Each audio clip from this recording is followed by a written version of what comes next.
श्री कृष्ण का गोपियों को समझाना। जब गोपियां श्री कृष्ण के पास ऐसी दौड़ी हुई आई तो श्री कृष्ण ने गोपियों से पूछा, ऐसी दौड़ी दौड़ी क्यों आई हो तुम सब? क्या ब्रज पर कोई संकट आ गया है? वहां सब कुशल मंगल तो है ना? तुम्हें प्रसन्न करने के लिए मैं क्या करूं? रात्रि के समय इस घोर वन में स्त्री का रहना अच्छा नहीं है। क्या वृंदावन की शोभा निहारने आई हो? क्या इस सुंदर रात्रि का सौंदर्य निहारने आई हो? शोभा निहार कर घर शीघ्र ही लौट पड़ो। वहां तुम्हारे पति, संतान आदि प्रतीक्षा करते होंगे। अपने पति की सेवा और संतान का लालन पालन करो। अंतर्मुख दृष्टि करके जीव जब भगवान के पास पहुंचता है तो वे उससे पूछते हैं, मेरे पास क्यों आया है? संसार में रत रह, वहां तुम्हें सुख मिलेगा। मैं सुख नहीं, केवल आनंद ही देख सकता हूं। तुम सब वापस जाओ, वहां सब तुम्हारी प्रतीक्षा करते होंगे।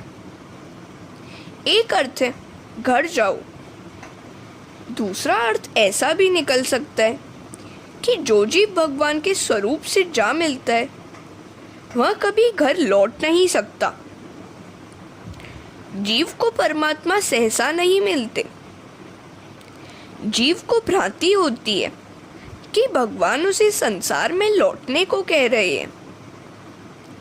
वैसे तो भगवान चाहते नहीं है कि गोपी जैसा शुद्ध जीव संसार में वापस जाए, किंतु वे उसके प्रेम की परिपूर्णता की कसौटी करना चाहते हैं। सो वे कह रहे हैं कि सुख संसार में है। भगवान तो आदर्श बतलाते हैं कि सेवा करना पत्नी का धर्म है। पति में ईश्वर भाव न रखने वाली नारी के इहलोक और परलोक दोनों बिगड़ते हैं। कलयुग में स्त्रियों और शूद्रों को मुक्ति जल्दी मिलती है। शूद्र आचार विचार का पालन न करे और केवल राम नाम लेता रहे तो भी चलेगा, किंतु ब्राह्मण को तो आचार विचार का पालन करना ही पड़ेगा, अन्यथा उसका पतन होगा। यदि स्त्री घर का काम और कुटुंब के सभी लोगों की सेवा करते करते राम नाम लेती रहे तो मंदिर में जाने की जरूरत नहीं रहेगी। जो मुक्ति योगियों की मिलती है वही मुक्ति उन स्त्रियों को अनायास मिलेगी। पतिव्रता नारी तो अनुसूया की भांति भगवान को भी बालक बना सकती है। प्रभु ने अपने सम्मुख आई हुई गोपियों को धर्मोपदेश दिया। स्त्री को बाहर जाने की जरूरत नहीं है। बाहर भटकने वाली स्त्री स्वेच्छाचारिणी होकर पतित होती है।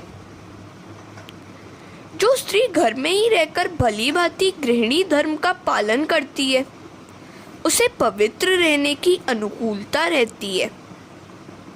अपने पति के संबंधी तथा अपने पुत्र पुत्रियों में ईश्वर की भावना रखकर उनकी सेवा में अपना तन मन धन न्यौछावर कर दे और परमात्मा का स्मरण करती रहे तो मंदिर में न जाने पर भी अनायास ही उसे वह सद्गति प्राप्त होती है जो योगियों और सन्यासियों को मिलती है। पति में और पुत्र पुत्रियों में ईश्वर का अंश देखो और उनकी जी जान से सेवा करो। उनके साथ साथ रहकर ही ईश्वर का चिंतन करो। पति में ही ईश्वर की भावना करके वियोगावस्था का अनुभव करके स्मरण और ध्यान से चित्त एकाग्र करो। तुम सब अपने अपने घर जाओ। माता अनसुया ने पति सेवा के बदले ही ब्रह्मा, विष्णु, महेश को बालक बना दिया था। पतिव्रता धर्म सबसे बड़ा है। हरे कृष्णा। एक पतिव्रता नारी अपने पति की जी जान से सेवा करती थी। एक दिवस उसके पति काम धंधे से निवृत्त होकर बड़ी रात बीते आए। बहुत थक गए थे तो पत्नी ने अपनी गोद में उनका सिर रखकर उन्हें सुला दिया। पति तुरंत ही गहरी नींद में डूब गए। एक खाट पर इसका 2 साल का लड़का सोया हुआ था। खाट के नीचे अंगारे रखे हुए थे जिससे लड़के को सर्दी न लगे। लड़का नींद में करवट बदलने लगा। इधर माता सोचने लगी कि कहीं लड़का अंगारे पर जा पड़ा तो क्या होगा, मैं उसे उठा लूं। किंतु वैसा करने से तो मेरे पति की नींद में बाधा होगी। मैं पति को कैसे तकलीफ दे सकती हूँ? नहीं, मैं बेटे को नहीं उठाऊंगी। पति सेवा करते हुए वह ईश्वर स्मरण करने लगी। बेटा अग्नि में गिर पड़ा किंतु वह सच्ची पतिव्रता नारी का पुत्र था। अग्नि उसका कुछ न कर सकी। अग्नि तो चंदन सी शीतल हो गई। अग्नि की ज्वाला सारे विश्व को जला सकती है किंतु पतिव्रता नारी अग्नि को भी जला सकती है। महापतिव्रता नारी से तो अग्नि भी डरती है। श्री कृष्ण उन गोपियों से कहते हैं, अपने घर जाओ। उस महान पतिव्रत धर्म को छोड़कर यहाँ क्यों आई हो?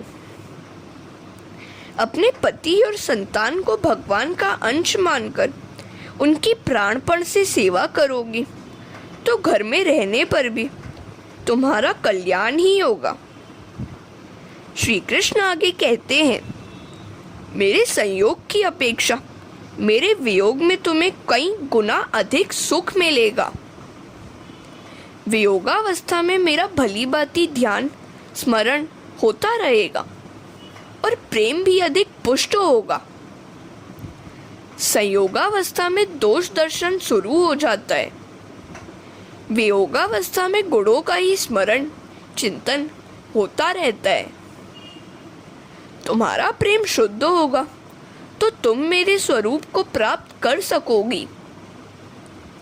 अपने पति और संतानों को छोड़कर यहाँ दौड़ आना ठीक नहीं है, उचित नहीं है।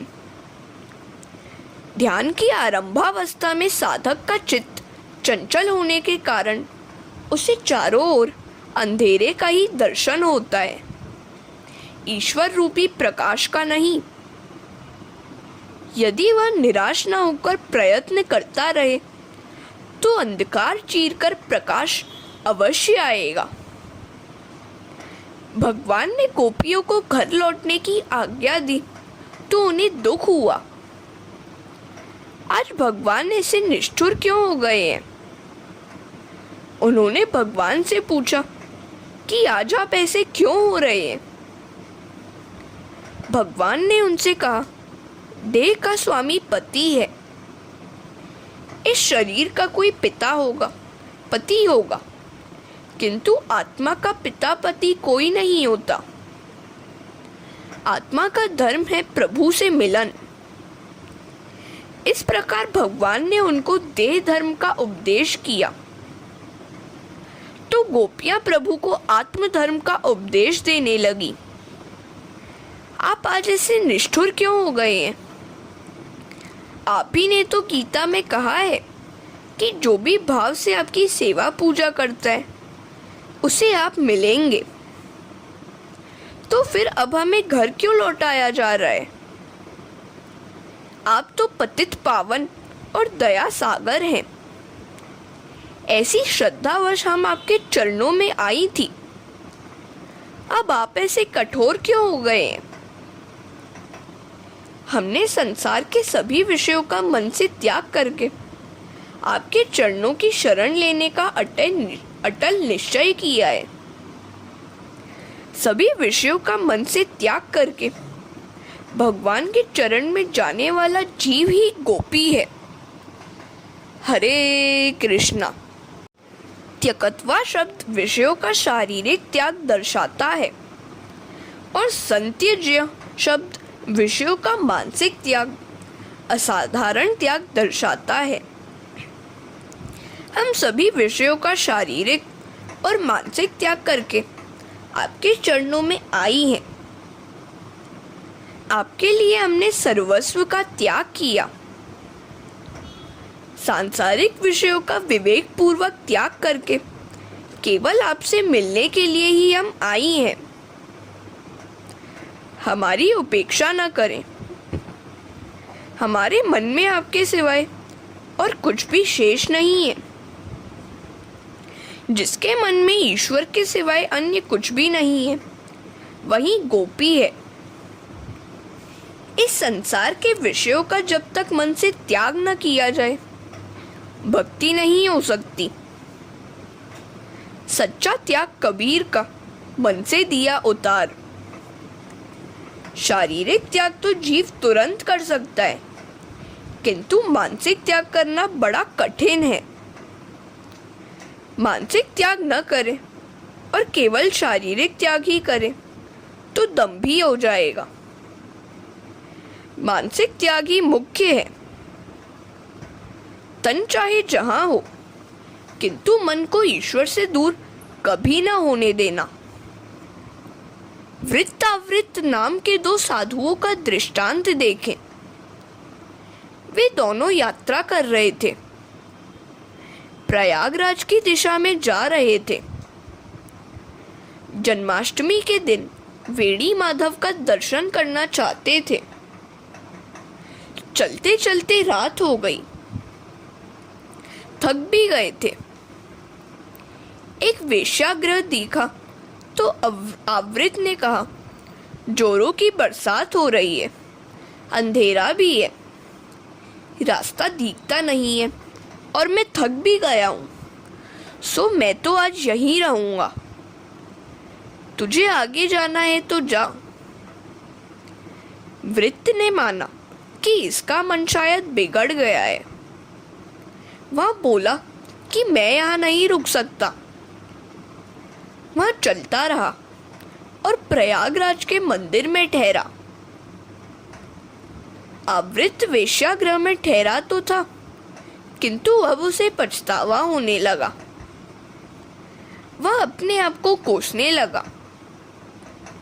धिक्कार है मुझे। मैं कैसा शूद्र हतभाग्य हूँ कि जन्माष्टमी के दिन कृष्ण के मंदिर में ठहरने के बदले यहाँ पड़ा रहा। मेरा मित्र वृत्त कितना भाग्यशाली है कि इस समय प्रभु के मुखारविंद का दर्शन कर रहा होगा। मंदिर में उत्सव हो रहा होगा। वैष्णव लोग प्रभु का दर्शन कर रहे होंगे। वहां भजन कीर्तन आरती वंदन हो रहा होगा। कितना भव्य और पवित्र होगा वह दृश्य। इस प्रकार आवृत वेश्यागृह में था, किंतु उसका मन तो वेणी माधव के पास था। बड़ी तन्मयता से वह मन ही मन जन्माष्टमी का पवित्र प्रसंग निहार रहा था। उधर मंदिर में बैठा हुआ वृत्त बड़ा पछता रहा था। क्यों? वह सोच रहा था कि वह इतने सारे कष्टों को झेलकर यहाँ क्यों झक मारने के लिए आया। वहां मेरा मित्र सौंदर्यवती वैश्या के साथ क्रीड़ा कर रहा होगा और मैं यहाँ भीड़ में पिसा जा रहा हूँ। कितना भाग्यशाली है मेरा मित्र। उसका जीव उत्सव में लगता ही नहीं था। उसे उस वैश्या के सौंदर्य की ही झांकी हो रही थी। उसका शरीर तो था माधव के मंदिर में, किंतु मन वैश्या के पास था। अवृत्त को मोक्ष मिला और वृत्त को नरक। अवृत्त को लेने के लिए भगवान ने विमान भेजा, क्योंकि तन से चाहे वह वेश्यागृह में था, किंतु मन से तो वेणी माधव के पास था। वित्त था तो मंदिर में, किंतु वासना सुख की सोच रहा था, सो उसे नरक में जाना पड़ा। हरे कृष्णा। केवल देह शुद्धि नहीं, मन शुद्धि भी आवश्यक है। केवल देह शुद्धि तो दंभ ही है। गोपियां भगवान से कहती हैं, पति के पास तो वह स्त्री जाएगी जिसके मन में विकार वासना अभी शेष है।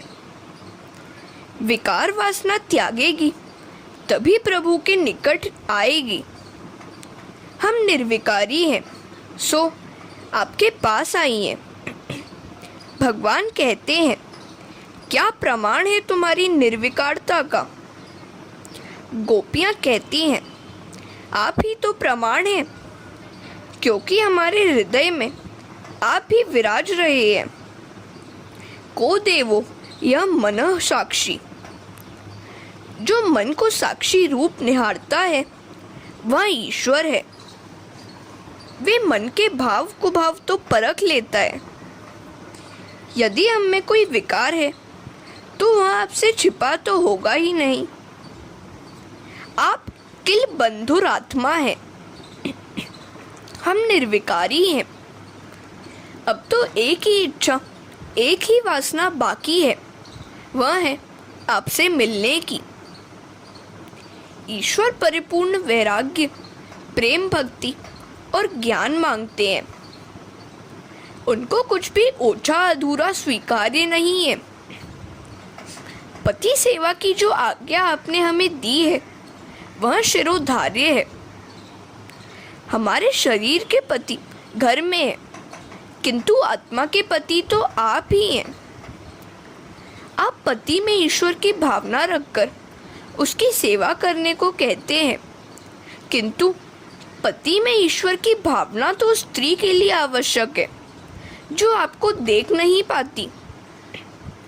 हमने आपके प्रत्यक्ष दर्शन किए हैं, सो अन्य किसी व्यक्ति में ईश्वर का आरोप करने का प्रश्न ही नहीं उठता है। भावना, कल्पना, आरोपण तो वियोगावस्था में करना पड़ता है, संयोगावस्था में नहीं। परमात्मा के या किसी व्यक्ति के प्रत्यक्ष दर्शन का अवसर न मिलता तो तभी उससे संबंधित मूर्ति, छवि या अन्य किसी वस्तु में उसका दर्शन हम करते।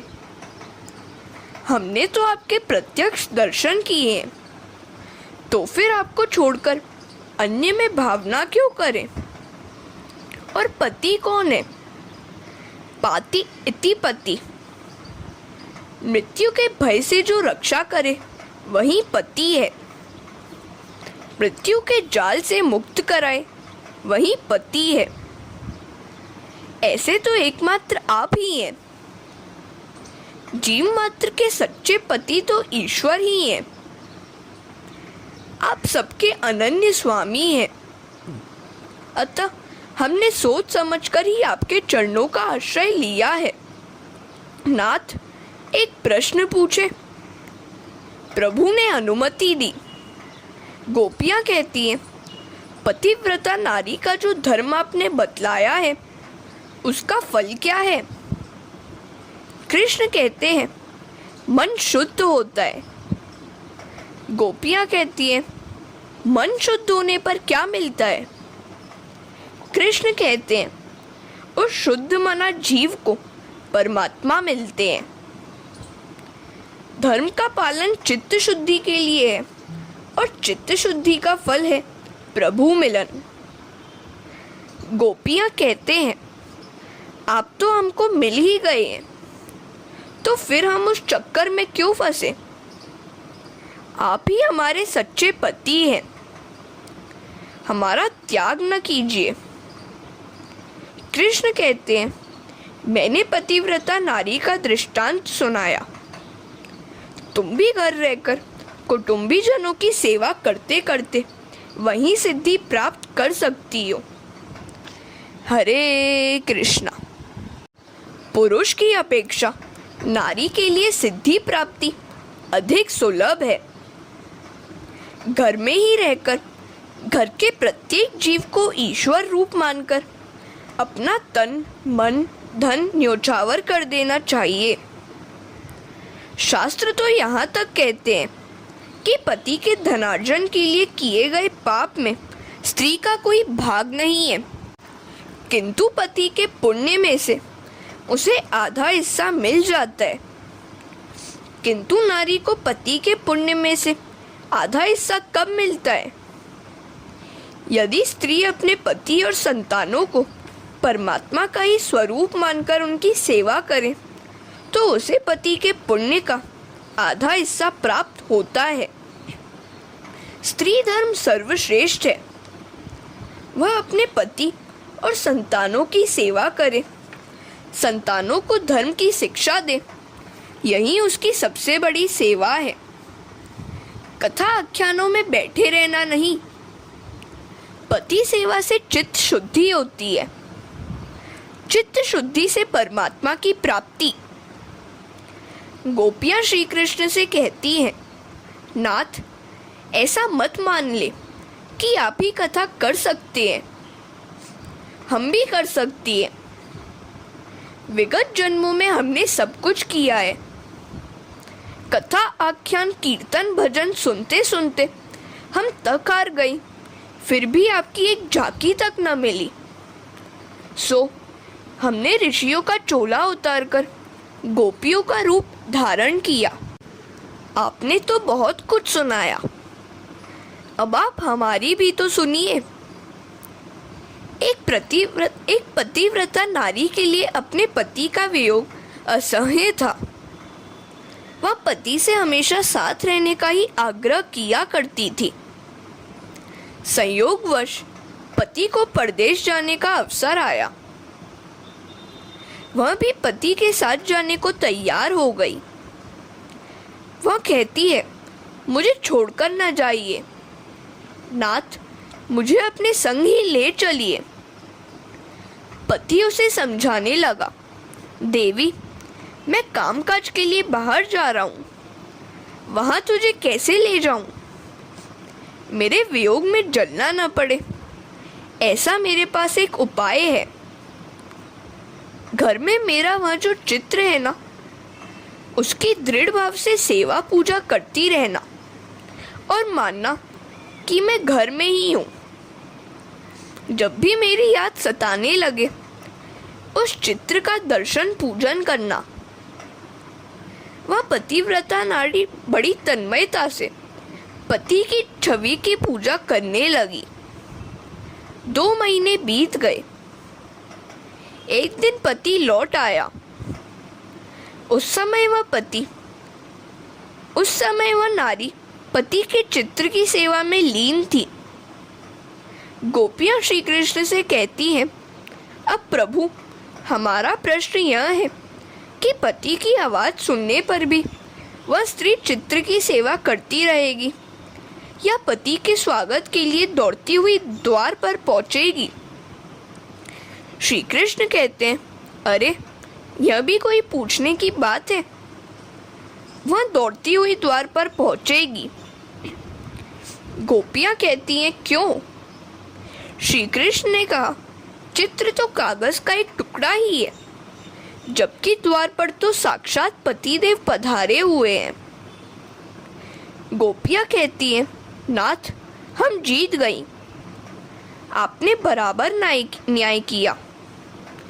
हमारा भी यही कहना है कि जब परमात्मा मिल गए तो फिर लौकिक पति से हमें क्या लेना देना?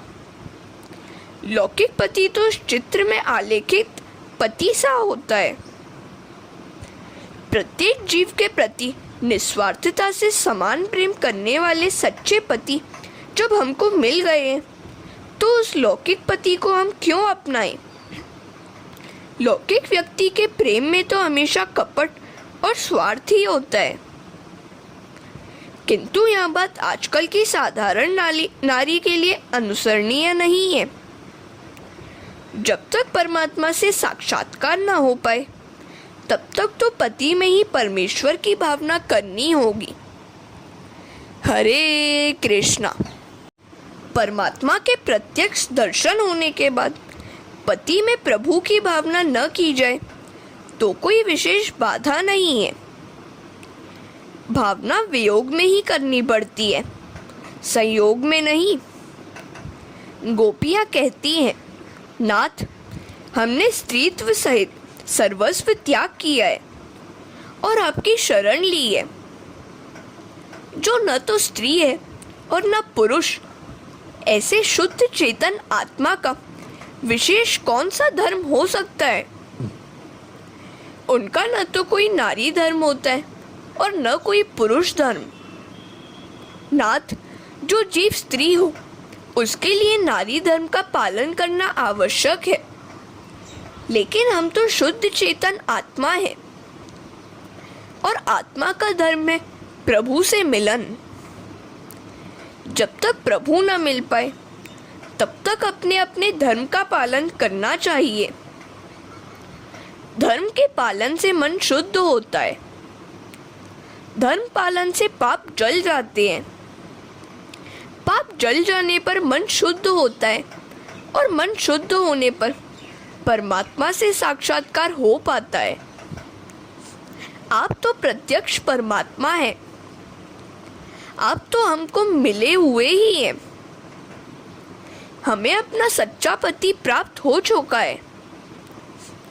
अब हमारे लिए स्त्री धर्म पालन की कोई आवश्यकता ही नहीं है। अब हमें अंतर में आपकी भावना करनी नहीं है। जब तक आपके दर्शन नहीं हुए थे, हम अंतर में आपकी भावना करती रहती थी। अब हम आपको छोड़कर कहाँ जाएं? क्यों जाएं?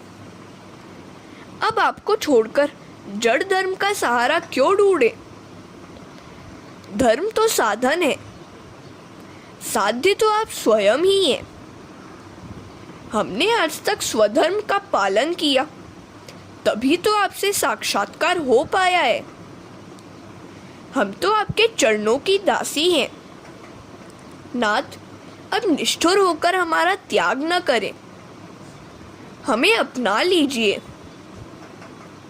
भगवान कहते हैं, यदि मुझे ही तुम अपना सच्चा पति मानती हो तो मेरा कहा तुम्हें मानना होगा। जाओ, घर जाकर पति संतान की सेवा करो। यदि लौकिक पति स्वार्थी हो, फिर भी मेरी आज्ञा है कि उसी की सेवा करो। गोपियाँ कहती हैं, हजारों जन्मों तक यह सब कुछ झेलकर हम थक गई हैं। बाद में जब आप ईश्वर मिले हैं तो हम वापस क्यों लौटे? फिर भी आपकी आज्ञा है तो जाना पड़ेगा ही। किंतु अपने लौकिक पति की सेवा करने के लिए मन तो चाहिए ही। अब मन की तो आपने चोरी कर ली है। आप हमारा मन लौटा दे तो घर पर जाकर लौकिक पति की सेवा करेंगे। हमारा चित्त लौटा दीजिए। जो अपना मन ईश्वर को दे देता है वह तो ईश्वर से तदाकार हो जाता है। ईश्वर स्वयं भी उस मन को वापस नहीं कर सकते। श्री कृष्ण कहते हैं, जिसके चित्त की मैं चोरी करता हूँ उसका वह चित्त तो मुझ में एकाकार हो जाता है, उसे मैं वापस नहीं कर सकता। तुम्हारे मन की भी यही दशा है। दूध में मिली हुई मिश्री कभी अलग हो सकती है क्या? किसी प्रकार उसे अलग किया नहीं जा सकता। हरे कृष्णा।